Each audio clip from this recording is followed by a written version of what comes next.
There is a place in the south of France where the light seems older than the houses, older than the roads, older even than memory. In Provence-Alpes-Côte, the light does not simply illuminate the landscape, it tells stories. It rests on Roman ruins, stretches across vineyards, and melts into the Mediterranean in a blue horizon that seems to have no end.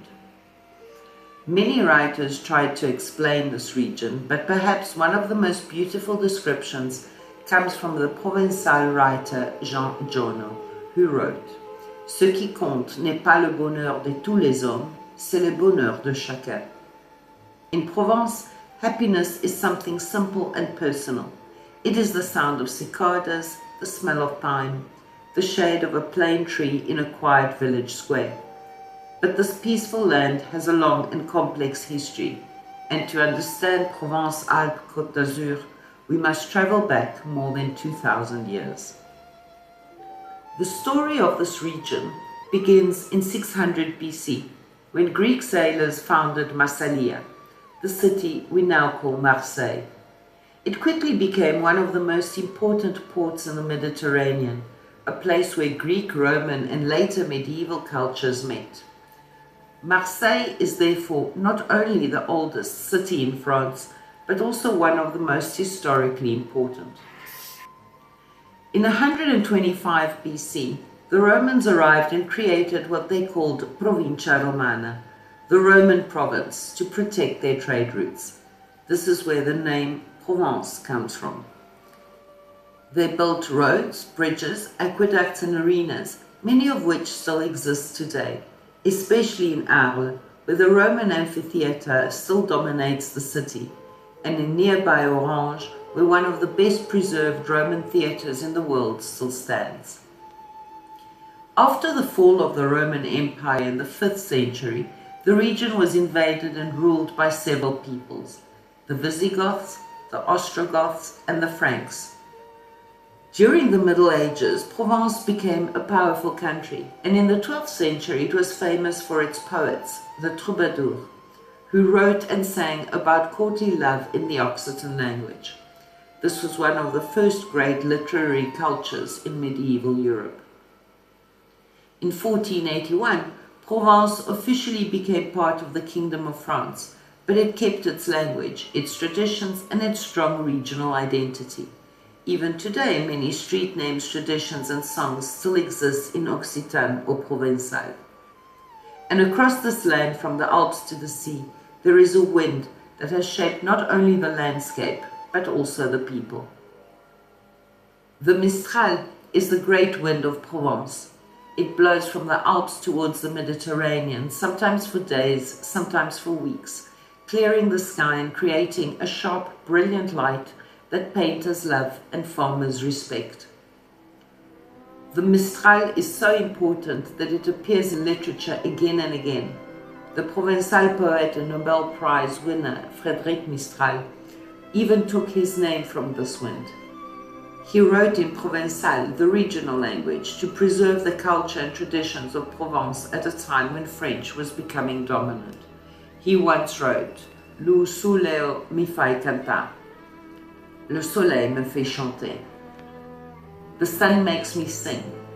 The sentence captures perfectly the spirit of Provence, a place where nature is not just scenery, but a presence. And in this landscape of wind, light and sea, legends were born. One of the most famous legends of Provence comes from the town of Tarascon.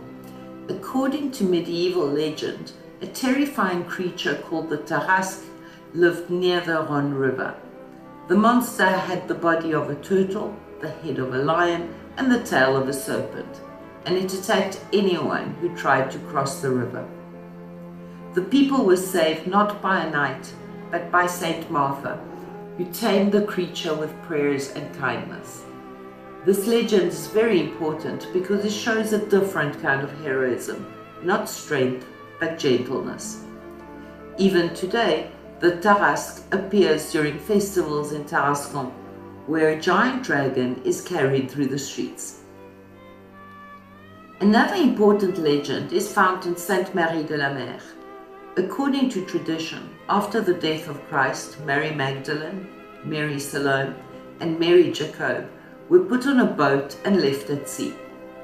The boat arrived on the coast of Provence, and the place where it landed became Sainte-Marie de la Mer. With them, according to tradition, was Sarah la Caille, who became the patron saint of the Romany people. Every year in May, thousands of pilgrims come to the town, and the statue of Sarah is carried into the sea in a moving and powerful ceremony that connects religion, folklore, and identity. Not far from this town lies the Camargue, one of the most unique landscapes in Europe, where traditions are still very strong. The Camargue is a vast wetland between the two arms of the Rhône River, a land of salt, water, and sky. Here live the famous white horses of the Camargue, the black bulls, and the pink flamingos. Life in this region has always been difficult, and the people developed strong traditions connected to animals and nature. The most famous tradition is the course camarguaise, which dates back to the 16th century. Unlike Spanish bullfighting, the bull is not killed. Instead, men called rasetteurs must try to remove a ribbon tied between the bull's horns. The bull is respected and often becomes famous, sometimes more famous than the men. This tradition shows the values of the Camargue: courage, agility, and respect for nature. These traditions are often celebrated with festivals, music, and of course food, because food in Provence is part of its culture and history.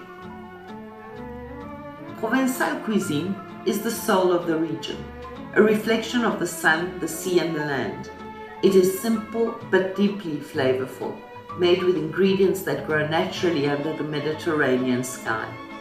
Olive oil is everywhere, not just as a cooking fat, but as a seasoning that transforms even the simplest dish. Garlic, tomatoes, zucchini, eggplant, peppers, and aromatic herbs like thyme, rosemary, and basil create flavors that are at once humble and extraordinary. Every town has its specialties. In Marseille, the fisherman's soup, bouillabaisse, tells a story of the sea. It is made with fresh local fish, saffron, and herbs, simmered slowly to bring out the Mediterranean flavors.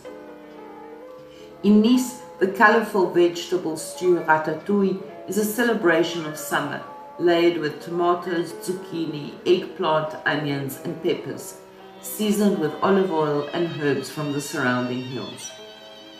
In the Camargue, rice from the wetlands becomes a base for dishes like gardienne de taureau, a slow-cooked bull stew with red wine, garlic, and herbs, showing the region's respect for its animals and land. Meanwhile, small towns in Provence delight with tarte tropézienne, a sweet brioche filled with cream, a local invention now famous beyond the region. And in Aix-en-Provence, markets overflow with fresh fruit, cheese, olives, and herbs, offering a taste of Provence in every bite. The writer Marcel Pagnol, born in this region, often described meals as moments of life itself.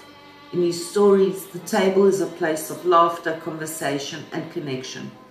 In Provence, food is never rushed. It is meant to be savored, shared, and remembered. Each dish is a reflection of the sun, the soil, and the centuries-old traditions of a land that teaches you to live slowly with joy in every flavor. Provence-Alpes-Côte d'Azur is a region of festivals and celebrations. In Nice, the Carnival of Nice, which began in the Middle Ages and became famous in the 19th century, fills the city with parades, flowers, and giant figures made of papier-mâché. It is one of the largest carnivals in the world. In Avignon, the Festival d'Avignon, created in 1947, is today one of the most important theatre festivals in the world. During the festival, the entire city becomes a stage, and theatre is performed in courtyards, streets, and historic buildings, including the famous Palais des Papes, a reminder that in the 14th century, Avignon was the residence of the popes during a period known as the Avignon papacy from 1309 to 1377. So in this region, festivals are not only celebrations, they are also reminders of history. Many artists came to Provence because of the light. Vincent van Gogh arrived in Arles in 1888 and painted some of his most famous works there, including sunflowers, cafes, and starry skies. He wrote in a letter that the light in Provence was stronger and more beautiful than anywhere else he had seen. Another great painter, Paul Cézanne, born in Aix-en-Provence in 1839, spent his life painting the Montagne Sainte-Victoire over and over again, trying to capture the structure of nature. He once said, "La nature est toujours la même, mais rien n'est jamais pareil." This idea that the landscape is always the same but always different perfectly describes Provence. Provence-Alpes-Côte is a region of contrasts. In the north, the Alps rise high, with snow in winter and small mountain villages. In the south, the Mediterranean Sea touches famous cities like Cannes, known today for its international film festival created in 1946, and near the Italian border lies Monaco, a small principality famous for its palace, its casino, and its royal family.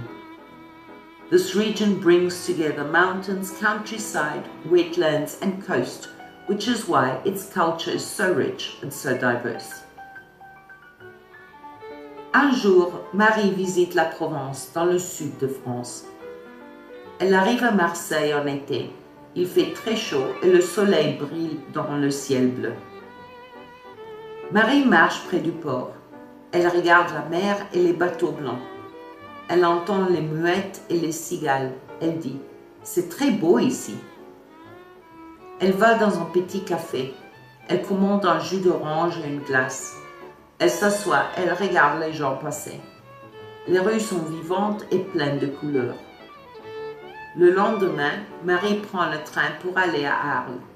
Elle visite les monuments romains. Elle voit un grand amphithéâtre et prend beaucoup de photos. Elle lit un petit texte sur Vincent van Gogh et apprend qu'il a vécu ici. Marie est contente, elle aime l'air. Après, Marie va à Aix-en-Provence. Elle marche dans les rues calmes avec des fontaines. Elle achète du pain, du fromage et des fruits au marché. Elle parle avec une femme au marché. La femme dit « Vous aimez la Provence ?» Marie répond « Oui, beaucoup, c'est magnifique. » Un autre jour, Marie visite un petit village. Il y a des champs de lavande et des oliviers. Elle respire profondément et sourit. Le soir, elle mange de la ratatouille avec du pain. Elle boit un verre d'eau et regarde le soleil se coucher. Avant de partir, Marie dit « La Provence est très belle, les gens sont gentils. Je veux revenir un jour. » Et elle part avec des souvenirs, des photos et un peu de soleil dans le cœur. To understand Provence-Alpes-Côte d'Azur, you must imagine a place where Roman ruins, medieval castles, fishing boats, mountain villages, and modern cities all exist in the same space. It is a region where history is visible everywhere, but where life is lived in the present, slowly, under the sun. The writer Alphonse Daudet, who wrote Lettres de Montmoulin, a famous collection of stories about Provence, described the region with warmth and humor, writing about windmills, shepherds, and village life, preserving forever the atmosphere of the 19th century Provence. And so Provence-Alpes-Côte d'Azur is not just a region of France, it is a region of stories, of legends, of poets, of painters, of fishermen, of farmers, of wind and light. It is a place where the past is never really gone, where traditions are still alive, and where, as Frédéric Mistral wrote, the sun still makes people sing. Provence is not just something you visit, it is something you remember. If you enjoyed this journey through Provence-Alpes-Côte d'Azur, imagine what you could discover by exploring the language behind the culture. French is not just a language, it is a doorway into history, literature, gastronomy, and everyday life. So if you'd like to learn French in a way that feels alive, cultural, and practical, join me for lessons where we don't just study the language, we experience it. And if you have a question, a phrase, or something you've always wondered about in French, drop it in the comments. Your question might just become the next lesson.